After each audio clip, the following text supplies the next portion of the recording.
Good morning दोस्तों। मैं are के स्टडी 95 चैनल से आपका बहुत बहुत स्वागत करता हूं।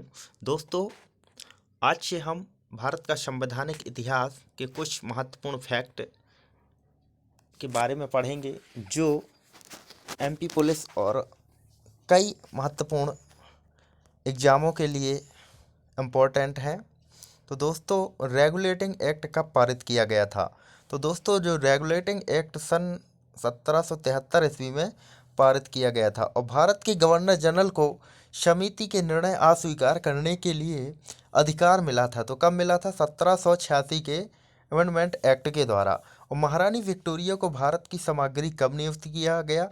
तो महारानी विक्टोरिया को भारत की जो सामग्री नियुक्त किया गया था सन 1858 में नियुक्त किया गया था।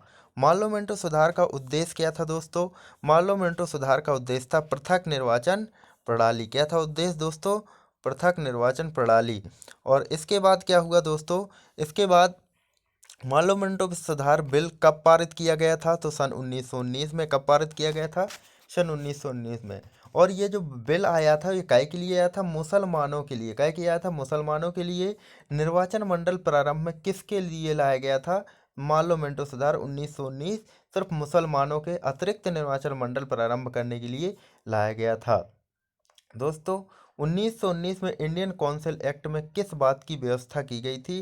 तो सांप्रदायिक प्रतिनिधित्व की व्यवस्था की गई थी।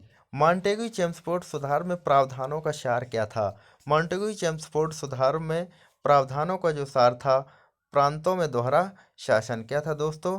प्रांतों में दोहरा शासन।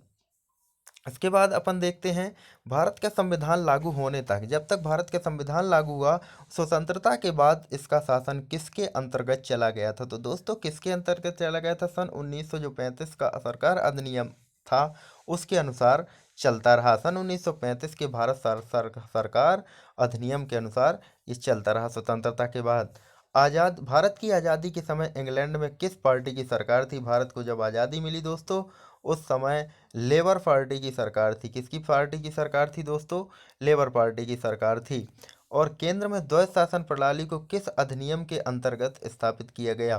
तो केंद्र में जो द्वैध शासन लगाया गया था, प्रणाली आई थी, तो भारत शासन अधिनियम 1935 के तहत आई थी, यानी कि स्थापित की गई थी। ठीक है। किस अधिनियम की प्रमुख विशेषता प्रांतीय स्वायत्तता थी?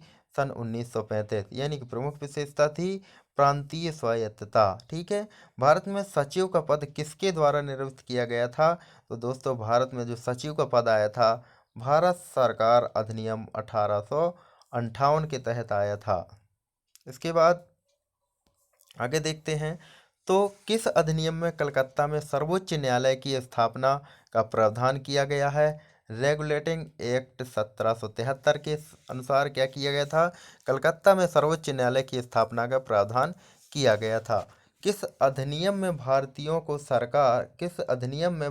को अपने देश के प्रशासन में कुछ हिस्सा लेना संभव बनाया? चार्टर एक्ट 1833 के द्वारा किस अधिनियम के अंतर्गत भारतीय विधान परिषद को बजट पर बहस करने की शक्ति प्रदान है प्राप्त है? ठीक है। किस अधिनियम के अंतर्गत भारतीय विधान परिषद को बजट पर बहस करने की शक्ति प्राप्त है? तो दोस्तों, भारत परिषद अधिनियम 1892।